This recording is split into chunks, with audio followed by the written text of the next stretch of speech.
गांव में गर्मी का कहर। बाहर एकदम कड़कड़ाती गर्मी थी और सहारनपुर नामक गांव में पायल और प्रीति अपने दोनों बच्चों को स्कूल से ला रही थी। अब तो गर्मी कितनी ज्यादा बढ़ती जा रही है। वही तो, ऐसी चिलचिलाती हुई गर्मी में तो परेशान हो जाते। इतनी कड़ी धूप में इतने ज्यादा पसीने आ रहे हैं और बहुत ज्यादा प्यास भी लग रही है। बच्चों को लेकर दोनों घर वापस आ जाती हैं। घर आने के बाद प्रीति जब मटके का पानी पीती है तो वो ज्यादा ठंडा नहीं था। अम्मी, पानी तो गर्म हो गया है। हाँ बेटा, आजकल इतनी गर्मी हो रही है कि मटके का पानी भी गर्म लगने लगा है। कोई बात नहीं, मैं ठंडे पानी में बोरी भिगोकर इसके ऊपर लपेट दूंगी तो थोड़ी राहत मिलेगी। अब प्रीति एक बोरी को ठंडे पानी में भिगोकर मटके के चारों तरफ लपेट देती है, जिससे थोड़ी देर बाद मटके का पानी थोड़ा ठंडा हो जाता है। वहीं दूसरी तरफ गर्मी इतनी ज्यादा हो रही थी कि खेत में काम कर रहे लोगों की भी हालत खराब हो रही थी। बहुत पसीने आ रहे हैं। इतनी गर्मी में खेत का काम करना बड़ा मुश्किल हो रहा है। बिल्कुल सही कहा। सिर पर कपड़ा बांधा है लेकिन फिर भी उतनी राहत नहीं मिल रही है। अरे मेरे पास एक आइडिया है। अब पवन अपना गमछा लेता है और उसको पानी में अच्छे से गीला करके थोड़ा सा निचोड़ देता है। उसके बाद वो उसे सिर पर अच्छे से बांध लेता है और सिर को कवर कर लेता है। देखो तो, पहले सिर्फ कपड़ा बांधने से हल्की फुल्की राहत मिल रही थी, लेकिन अब इतनी गर्मी नहीं लग रही है और सिर में भी थोड़ी सी ठंडक महसूस हो रही है। पवन को देखकर रोहन और रजत भी ऐसा ही करते हैं, जिसके बाद उन्हें थोड़ा सा ठीक लगता है। अब थोड़ा ठीक लग रहा है, वरना गर्मी के मारे तो सिर बिल्कुल तप रहा था। चलो थोड़ा पानी पीकर फिर से काम शुरू करते हैं। इतनी गर्मी में तो प्यास भी बार बार लगती है। गर्मी में गांव वालों का बुरा हाल था और शाम को तो घर के अंदर और भी ज्यादा तपन हो रही थी। इसीलिए घर की सारी महिलाएं शाम को टहलने के लिए बाहर आ जाती हैं। एक पेड़ की छांव के नीचे महिलाओं की बैठक हो रही थी, जिसमें सभी महिलाएं अपने हाथ पंखे से हवा कर रही थी।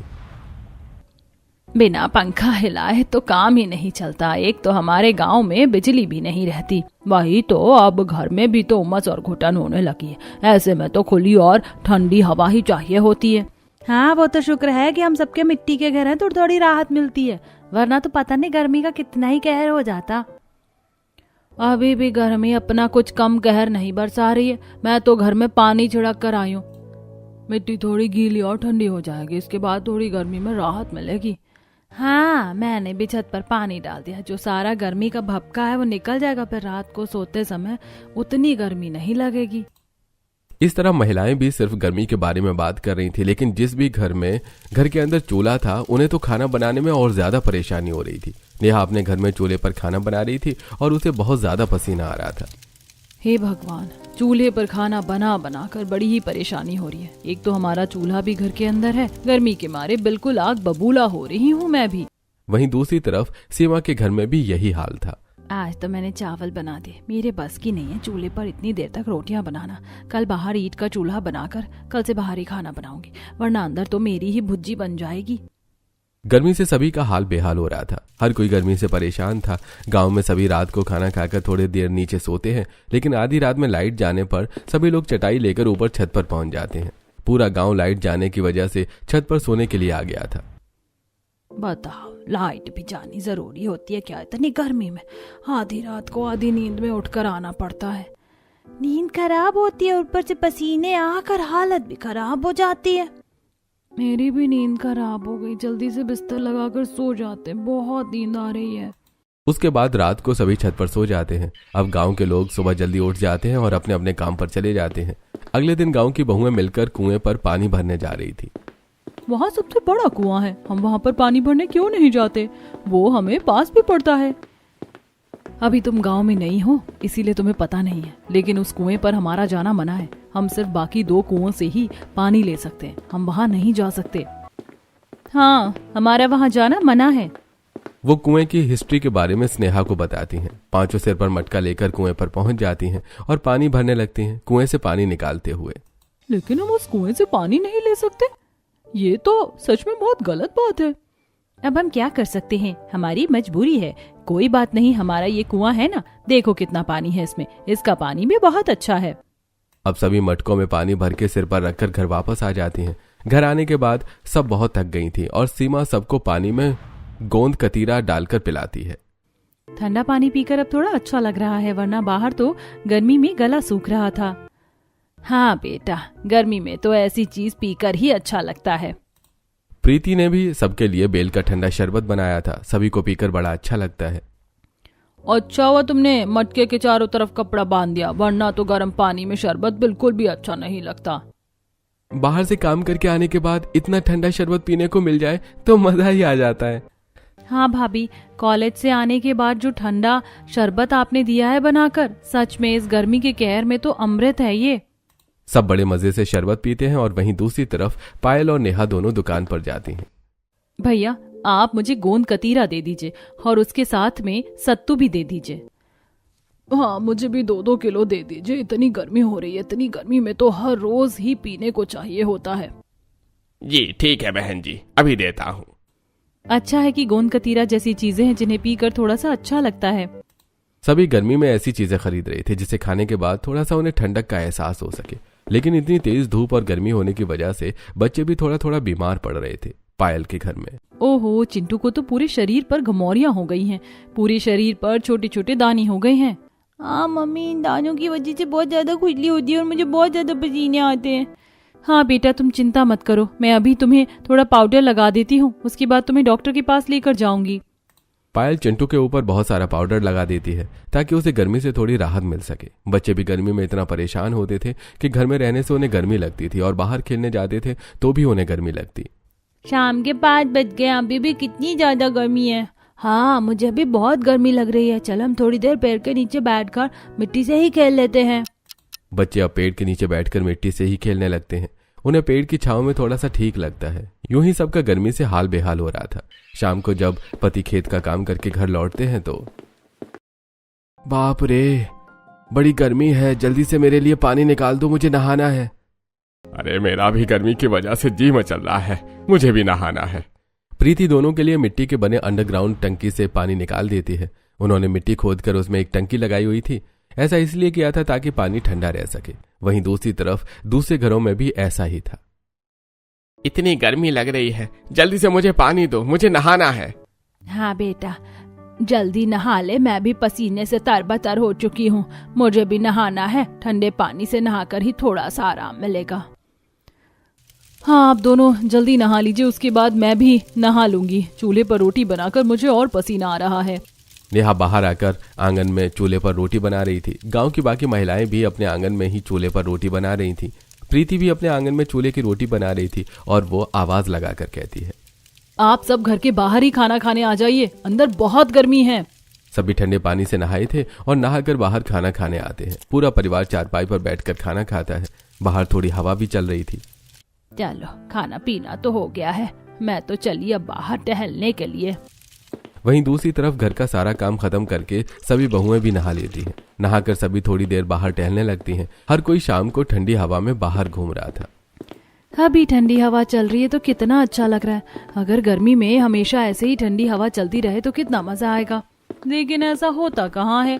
गर्मी में तो इतनी खतरनाक लू चलती है कि बस पूछो ही मत। और घर के अंदर चूल्हे पर खाना बनाने में तो बड़ी हालत खराब होती है।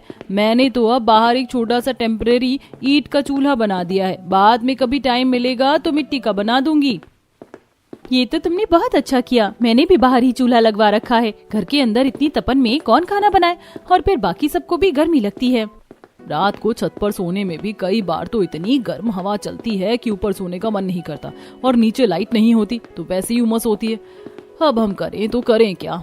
अरे छत पर थोड़े बहुत पौधे लगाओ, मैंने पौधे लगाए हैं, उससे थोड़ी राहत मिलती है। जितने पेड़ पौधे होंगे उतनी ही राहत मिलेगी।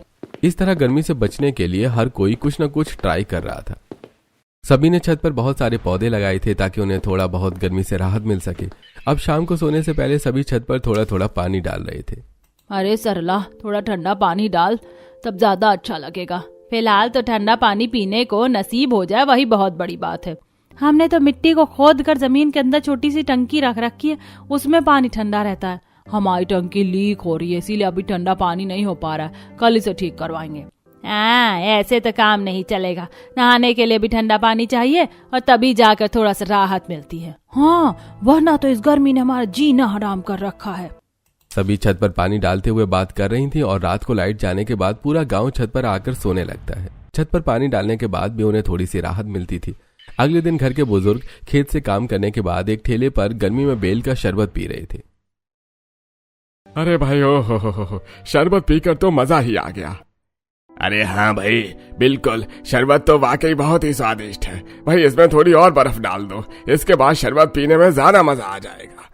तीनों ठेले पर बेल का शरबत पी रहे थे। भाई हाँ, बर्फ डालने के बाद तो और भी अच्छा लग रहा है। चलो अब घर चलते हैं, घर जाकर ठंडे ठंडे पानी से नहाकर मजा आ जाएगा। तीनों वापस अपने घर आ जाते हैं, नेहा के घर में। बेटा लो, तुमने छाछ मंगवाई थी ना, इसमें जीरा कूट कर डाल देना और खाने के साथ यही देना, मजा आ जाएगा। जी ठीक है पापा जी। अब सब खाने के साथ छाछ पी रहे थे। अभी तक तो सब किसी न किसी तरह गर्मी से बचने की कोशिश कर रहे थे, लेकिन अब उनके लिए सबसे बड़ी मुसीबत आने वाली थी। एक दिन कुछ बहुएं मिलकर कुएं पर पानी भरने जाती हैं। सब अपना मुंह अच्छे से ढक लो, नहीं तो गर्मी के मारे हालत खराब हो जाएगी। पांचों बहू मुंह ढककर सूरज की गर्मी से बचने के लिए कुएं पर पानी भरने जाती हैं। थोड़ी देर बाद वो मटका लेकर कुएं पर पहुंच जाती हैं। वो कुएं से पानी निकाल रही थी, लेकिन आधी आधी बाल्टी ही पानी निकल रहा था। आज हर बार कुएं से इतना कम पानी क्यों निकल रहा है? कहीं ऐसा तो नहीं कि... प्रीति के इतना बोलते ही सब बहुत ज्यादा घबरा जाती हैं। नहीं, ऐसा नहीं होना चाहिए, क्योंकि पिछले साल भी ऐसा कुछ नहीं हुआ था, इस बार भी ऐसा कुछ नहीं होना चाहिए। लेकिन सब कुछ हमारी नजरों के आगे ही है। इस कुएं का पानी बहुत कम हो गया है और हम हमेशा यहीं से पानी लेकर जाते थे। अगर इस कुएं का पानी कम हो जाएगा तो हम क्या करेंगे? इतनी गर्मी में हम सब कुछ पानी से ही करते हैं और गर्मी से बचने का इलाज सिर्फ पानी ही है। कुएं का पानी नहीं सूखना चाहिए। वैसे हमारे गांव में तो अभी 1-2 कुएं और हैं, बस सभी में पानी बचा रहे, वरना गर्मी के कहर में जीना मुश्किल हो जाएगा। उसके बाद पांचों जैसे तैसे करके उस कुएं से बार बार पानी निकालकर मटके में पानी भर के घर वापस आ जाती हैं। लेकिन अगले दिन जब वो वहां दोबारा पानी भरने जाती है तो कुएं का पानी पूरी तरह से सूख गया था। इस कुएं से तो पानी नहीं निकल रहा, और यही एक इकलौता कुआं था जिसके अंदर सबसे ज्यादा पानी होता था। कोई बात नहीं, हमें अभी दूसरे कुएं पर जाकर एक बार चेक कर लेना चाहिए। इस तरह हार मानने से कुछ नहीं होगा। उसके बाद सभी गांव की महिलाएं मिलकर दूसरे कुएं पर जाती हैं, लेकिन वहां कुआं भी सूख चुका था और उसमें अभी पानी की एक बूंद तक नहीं थी। ये देखकर सभी लोग बहुत परेशान हो जाते हैं। अब तो सच में डरने वाली बात है। अगर पीने का पानी नहीं होगा तो हमारे लिए गर्मी का कहर बर्दाश्त करना तो दूर की बात है, हम जिंदा कैसे रहेंगे? उसके बाद सभी घर वापस आते हैं और सभी ये बात अपने अपने परिवार वालों को बताते हैं। शाम को पेड़ के नीचे सभी गांव वालों की बैठक होती है, जहां पर गांव के सभी सदस्य इकट्ठा होते हैं। हर कोई इसी बात पर चर्चा कर रहा था, क्योंकि अब यह बहुत ही जरूरी विषय बन गया था। हम सभी को कुछ करना होगा, हमारे गांव के दोनों कुएं सूख गए हैं। हाँ, हमें सरपंच जी के पास चलना चाहिए। गांव में सिर्फ एक कुआं बचा है, अब हमारे पास वहां से पानी लेने के अलावा और कोई रास्ता नहीं है। लेकिन काका, उस कुएं से पानी लेना तो हमारा मना है। लेकिन इस समय गांव के ऊपर बहुत बड़ी समस्या है। हमारे कुएं का पानी सूख गया है तो हमें कुछ तो करना ही होगा, वरना पूरे गांव वाले प्यास से मर जाएंगे। उसके बाद सब सरपंच के पास जाते हैं और उन्हें अपनी समस्या बताते हैं। देखिए, यह सब आप लोग जानते हैं कि आप सभी का कुआं अलग था और वो कुआं गांव के सभी अमीर व्यक्तियों का है। आप सब वहां से पानी नहीं ले सकते। सरपंच की बात सुनकर गांव वाले भड़क जाते हैं। अरे ऐसे कैसे नहीं ले सकते? अरे गांव के अमीर लोगों ने क्या गांव के कुएं को खरीद लिया है? और खरीदा है तो किससे खरीदा है? ऐसी चीजों को कभी खरीदा नहीं जा सकता। अरे ये तो बहुत समय से चला आ रहा है भाई। अरे भैया, किसी से हमसे पूछ कर ये सब शुरू नहीं किया था, बल्कि अपनी मनमर्जी हम पर थोपी गई है। हम इस बात को नहीं मानेंगे, हम इस बात का खंडन करते हैं। अब तो पूरे गांव के ऊपर मुसीबत है, तो अब तो आपको समझना चाहिए। बिल्कुल सही कहा, मुसीबत के समय तो पूरे गांव को एक साथ एक दूसरे का साथ देना चाहिए। हाँ, सिर्फ अमीर होने की वजह से हम गांव की इतनी अहम चीज को इस तरह बांट नहीं सकते। बिल्कुल, आप उन्हें यहाँ बुलाइए, हम अभी उनसे मीटिंग करना चाहेंगे। सरपंच गांव के जाने माने अमीर व्यक्ति को बुलाता है, जिन्होंने उस कुएं पर कब्जा किया था, और गांव का दूसरा आम व्यक्ति उस कुएं से पानी नहीं ले सकता था। तब वहां पर गांव के कुछ अमीर सेठ आते हैं और सरपंच के सामने बैठक होती है। सब लोग अपनी समस्या बताते हैं, लेकिन फिर भी देखो भाई, हमने आपकी बात सुन ली, लेकिन ऐसा नहीं हो सकता। जो गांव का कानून इतने सालों से चलता आ रहा है वही चलेगा। हमने तो आपको 2 कुएं दे रखे थे और खुद हमने 1 कुआं लिया है, बस। आप ऐसा नहीं कर सकते। गांव का सबसे बड़ा कुआं आपके पास है। अभी कुछ भी हो, पूरा गांव मुसीबत में है। बेचारे बच्चे प्यास से तड़प रहे हैं। सभी गांव वाले इतनी गर्मी में प्यास से बिलख रहे हैं। आपको ऐसा नहीं करना चाहिए और इस समस्या का समाधान करना चाहिए। अरे भाई, हम इसमें कुछ नहीं कर सकते। इतना कहकर वो दोनों सेठ वहां से चले जाते हैं और सरपंच भी उनके पीछे पीछे चला जाता है, जिसकी वजह से पूरा गांव आक्रोश में था। अरे अब हमें कुछ करना होगा। हाँ बिल्कुल, इन्होंने हमारी मुसीबत के समय हमसे मुंह फेरा है, देखना एक दिन इन्हें हमारी जरूरत जरूर पड़ेगी। इस तरह सभी गांव वाले वहां से चले जाते हैं, लेकिन सबके घरों में बहुत कम पानी बचा था। मम्मी मुझे बहुत गर्मी लगी है, मुझे नहाना है। बेटा हमारे पास पानी नहीं है, थोड़ा बहुत पानी बचा है, उसे हमें पीने के लिए बचाना होगा। इस तरह सभी को पानी के बिना बहुत ज्यादा परेशानी हो रही थी। गांव में कुआं सब सूख रहा था और गांव में सूखा पड़ने की कगार आ गई थी। यहां तक कि इसकी वजह से फसलों पर भी प्रभाव पड़ रहा था। अरे 3 दिन से हमने खेत में पानी नहीं डाला, जिसकी वजह से हमारे खेत की फसल भी खराब होने को आ रही है। अगर पानी नहीं मिला तो हमारी फसल सूख जाएगी और हमारे पूरे साल की मेहनत खराब हो जाएगी। अरे अब तो पीने का पानी भी खत्म होने लगा है, हम क्या कर सकते हैं? मेरे पास एक आइडिया है। जो हमारे गांव के पीछे एक नमी वाली जगह है, जहां अक्सर ऐसा माना जाता है कि वहां पानी हो सकता है, हमें एक बार उस जगह को खोद कर देखना चाहिए। क्या पता वहां पर हमें पानी मिल जाए। लेकिन अगर वहां पानी नहीं मिला तो? इसका बाद में सोचेंगे, पहले कम से कम हमें कोशिश तो करनी चाहिए। कहते हैं ना, डूबते को तिनके का सहारा होता है। आज से पहले कभी उसकी जरूरत नहीं पड़ी, क्योंकि ऐसी परिस्थिति नहीं आई। उसके बाद गांव के सभी पुरुष वहां जाते हैं और उस जगह को खोदना शुरू करते हैं। काफी देर तक भी उन्हें कुछ नहीं मिलता। मुझे लग रहा है हमें अब रुक जाना चाहिए, मुझे नहीं लगता कुछ होगा। देखो, ऐसी चीज आसानी से नहीं मिल जाती है, हमें एक बार अच्छे से कोशिश करनी चाहिए। इतनी दूर तक आकर हम रुक नहीं सकते। उसके बाद काफी देर तक सभी और मेहनत करते हैं और जमीन को खोदते हैं। आखिरकार काफी नीचे तक जाने पर उन्हें थोड़ा बहुत पानी मिल जाता है।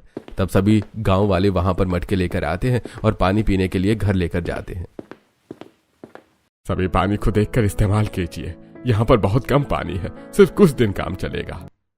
हाँ बिल्कुल, हमें पानी को अभी देखकर इस्तेमाल करना चाहिए। अब सूखे की वजह से गर्मी के कहर में सबकी हालत तो खराब हो रही थी, लेकिन सभी को पीने के लिए पानी मिल गया था। लेकिन बाकी चीजों में उनकी हालत बहुत बुरी थी। शाम को जब सभी बाहर टहल रहे थे तो ना तो नहाने के लिए पानी मिल रहा है, ना ही छत पर डालने के लिए। हाँ, कम से कम पहले नहा लेते थे तो थोड़ा शरीर और दिल को तसल्ली तो मिल जाती थी। अब तो उबलती हुई छत पर ही सोना पड़ता है। पहले कम से कम छत पर पानी डालते थे तो थोड़ी देर के लिए ठंडी तो हो जाती थी और उस पर सोने में अच्छा लगता था। वहीं बहुओं में छत पर पानी डालना तो दूर की बात है, नहाने के लिए भी पानी नहीं है। इतनी गर्मी में ठंडे पानी से नहाने के लिए तरस रही हूँ मैं। अब कम से कम पीने के लिए तो पानी मिल गया, वरना 2 दिन पहले हम पानी पीने के लिए भी तरस रहे थे। अब पता चल रहा है कि पानी का कितना महत्व है। पानी पिए बिना तो इंसान जिंदा भी नहीं रह सकता। इसीलिए तो हमें पानी ज्यादा बर्बाद नहीं करना चाहिए। हाँ, हमें थोड़ा पानी मिला, उसमें हमें खेतों की सिंचाई के लिए भी पानी चाहिए, वरना पूरे साल की मेहनत खराब हो जाएगी। अभी पानी नहीं है, फिर खाने को भी कुछ नहीं बचेगा। इसीलिए हमें कम पानी वेस्ट करना होगा और सिर्फ पानी पीने के लिए ही रखना होगा। एक तरफ गांव वालों ने कुछ समय के लिए तो हल निकाल लिया था, लेकिन यह लंबा हल नहीं था, क्योंकि वहां पर भी पानी का स्तर बहुत कम था। लेकिन अब जो गांव में दूसरा अमीरों का कुआं था वो भी सूख जाता है। पानी की कमी होने की वजह से वो अमीर सेठ गांव वालों के पास मदद मांगने आते हैं। हमारी मदद कीजिए, हमें पानी चाहिए, हमें बहुत प्यास लगी है। आपके पास तो आपका खुद का बड़ा कुआं था ना। आप लोगों ने ये कानून बनाया था कि वो कुआं आपका और बाकी सब हमारा, तो हम आपकी मदद नहीं कर सकते। देखिए प्लीज मदद कीजिए, प्यास के मारे जान निकली जा रही है। घर पर पूरा परिवार प्यास के मारे जूझ रहा है। भैया हम आपकी मदद नहीं कर सकते, अब ये गांव का पुराना कानून है, इतने सालों से चलता आ रहा है। जब गांव वालों से उन अमीर सेठ को उनके ही बोले हुए डायलॉग पलटकर सुनने को मिलते हैं, तब जाकर उन्हें अपनी गलती का एहसास होता है। देखिए हम आपके पैर पड़ते हैं, बस थोड़ा सा पानी दे दीजिए, प्यास के मारे हालत खराब हो रही है। हाँ, मेरी भी हालत खराब हो रही है, मुझे भी माफ कर दो, मैंने भी गलत किया है। हम आपकी मदद कर देते, हम आपकी तरह इतने बेगैरत नहीं है। आखिर मुसीबत में गांव वालों को एक दूसरे का सहारा बनना चाहिए। इस तरह गांव वाले उन्हें पानी दे देते हैं। अब सभी गांव वाले मिलकर बैठक करते हैं। हमने आपको पानी दे दिया, लेकिन हमारे पास भी ज्यादा दिन के लिए पानी नहीं बचा है, हमें कुछ करना होगा। देखिए मुझे इस समय सिर्फ एक ही रास्ता नजर आ रहा है। हम दूसरे गांव के सरपंच से इस बारे में बात कर लेनी चाहिए। उन्होंने ही पूरे नदी का पानी हमारे गांव में आने से रोक रखा है। अरे भाई, इतने सालों से हमने कुछ नहीं कहा, क्योंकि हमारे पास भरपूर मात्रा में पानी था और कभी ऐसी समस्या नहीं हुई थी। लेकिन वो हमारे साथ गलत कर रहे हैं। पानी में बांध लगाकर उन्होंने पानी को हमारे गांव में आने से रोका हुआ है। आप बिल्कुल सही कह रहे हैं, उन्होंने लालच में ऐसा किया है, लेकिन अब समय आ गया है कि हमें उनसे इस बारे में बात करनी चाहिए क्योंकि उन्होंने जबरदस्ती ऐसा किया है।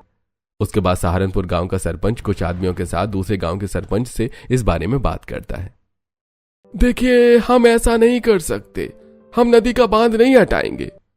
लेकिन इस समय हमारे गांव में पानी की बहुत ज्यादा समस्या हो रही है और लोग पानी की कमी से तड़प रहे हैं। ऊपर से गर्मी का इतना कहर है कि बिना पानी के कुछ हो ही नहीं सकता। हमारे गांव में बड़ी समस्या आ गई है सूखे की। इतने साल हमने कुछ नहीं कहा, लेकिन ये गलत है, आपको कुछ करना होगा। देखिए भाई, हम कुछ नहीं कर सकते, जो इतने सालों से चलता आ रहा है हम उसे नहीं बदल सकते। और फिर आपके गांव में तो कुएं थे, हमारे गांव में कुएं कम है। कल को हमारे गांव में भी सूखा पड़ गया तो हम क्या करेंगे? अरे भाई ठीक है, तुम लोग ऐसे नहीं मानोगे, हमारे पास भी एक तरकीब है। इतना कहकर वो लोग वापस अपने गांव आ जाते हैं और गांव वापस आने के बाद वो लोग उस गांव का रास्ता अपने गांव में आने के लिए बंद कर देते हैं, जो कि शहर जाने का शॉर्टकट रास्ता था। एक दिन एक लड़का ट्रक लेकर उस रास्ते पर जा रहा था, लेकिन सहारनपुर गांव के लोग उसे रोक देते हैं। अरे तुम लोगों ने यह रास्ता क्यों बंद कर दिया? जिस तरह तुम लोगों ने हमारे गांव में पानी आने से रोका है, उस तरह हम तुम्हें अपने गांव से होते हुए शहर नहीं जाने देंगे। अरे भाई ऐसा मत करो, मुझे शहर में जरूरी सामान पहुंचाना है, वरना बहुत भारी नुकसान हो जाएगा। यही इकलौता रास्ता है शहर जाने का, वरना हमें बहुत ज्यादा लंबा रास्ता लेकर जाना होगा। देखिए, हम कुछ नहीं कर सकते। जैसे तुम लोगों ने जबरदस्ती पानी रोका है, अब हम भी अपनी मनमर्जी करेंगे। तुमने भी हमारी बात नहीं मानी। अब दूसरे गांव से जो भी लोग वहां से शहर जाने के लिए आते तो उन्हें रास्ता बंद होने की वजह से वापस मुड़ना पड़ता। इस तरह उन्हें बहुत ज्यादा परेशानी हो रही थी और वो बैठक करते हैं। हमें कुछ करना होगा सरपंच जी, वरना इस तरह तो हमारा बहुत ज्यादा नुकसान हो जाएगा। ये इकलौता रास्ता है शहर जाने का, बाकी रास्तों से तो 1-2 दिन का समय लगेगा। ऐसे में हम शहर में ना तो अपनी नौकरी कर पाएंगे, ना ही बच्चे वहां पढ़ने जा पाएंगे, और ना ही हम अपने व्यापार के लिए कहीं जा सकते हैं। हाँ, आज के दिन मुझे तो बहुत बड़ा नुकसान हो गया। अरे तो तुम्हें पानी दे देना चाहिए, उनके ऊपर बहुत बड़ी मुसीबत आई है। आज तक उन्होंने तुम्हें कुछ नहीं कहा, लेकिन जितना हक तुम्हारा इस पानी पर है उतना उनका भी है। अरे तुम ऐसा नहीं कर सकते, अगर जबरदस्ती करोगे तो तुम्हें भी बहुत कुछ झेलना पड़ेगा। आप बिल्कुल सही कह रहे हैं, वैसे भी उस नदी का स्तर बहुत अच्छा है। ठीक है, हम नदी खोल देंगे। इस तरह दूसरे गांव के लोग नदी का पानी छोड़ देते हैं, तो वहीं दूसरी तरफ सहारनपुर गांव के लोग भी बंद रास्ते को हटा देते हैं। इस तरह दोनों गांव की समस्या हल हो जाती है। सहारनपुर गांव में भी अब खुशी की लहर छा गई थी। आखिरकार हमें पानी मिल गया। अब सूखे की वजह से हमारी फसल खराब नहीं होगी और इस गर्मी के कहर से भी हमें राहत मिलेगी। हाँ, फाइनली नहाने को मिलेगा। इतने दिनों से हम नहाए भी तो नहीं हैं, तो शरीर को थोड़ी राहत मिलेगी और छत पर भी पानी डालेंगे। लेकिन हम सभी को पानी का इस्तेमाल देखकर ही करना चाहिए। अभी हमें पता चला कि पानी कितना कीमती होता है। बेकाम पानी को बर्बाद करना सबसे बड़ी मूर्खता है। जल ही जीवन होता है, इसीलिए इसे बर्बाद नहीं करना चाहिए और सब आगे से ध्यान रखेंगे। इस तरह गांव वालों की पानी की समस्या दूर हो गई, लेकिन अभी एक और मुसीबत बाकी थी। भाई, हमें गर्मी की वजह से बिजली वालों को भी एक बार बोलना चाहिए कि इतनी गर्मी में दिन काटने बहुत मुश्किल होते हैं, तो थोड़ी बिजली ज्यादा समय के लिए गांव में आनी चाहिए, ताकि हम सब गर्मी के कहर से परेशान ना हो। सब मिलकर बिजली विभाग में एप्लीकेशन डालते हैं और काफी चक्कर काटने के बाद उनकी मांग पूरी होती है। बैठक में उन्होंने रात को बिजली देने के लिए हाँ कर दी है, लेकिन सुबह 4 बजे बिजली चली जाएगी, क्योंकि गर्मी में खेतों में आग लगने के चांसेस होते हैं।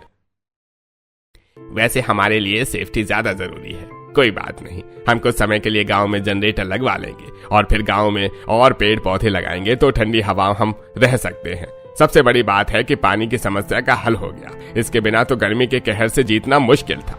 इस तरह गांव वालों को गर्मी का कहर झेलना पड़ा और बहुत मुसीबतें आईं, लेकिन आखिर में उन्हें पानी मिल गया और पानी की मदद से अब हर कोई गर्मी के कहर से बचने की कोशिश करता है।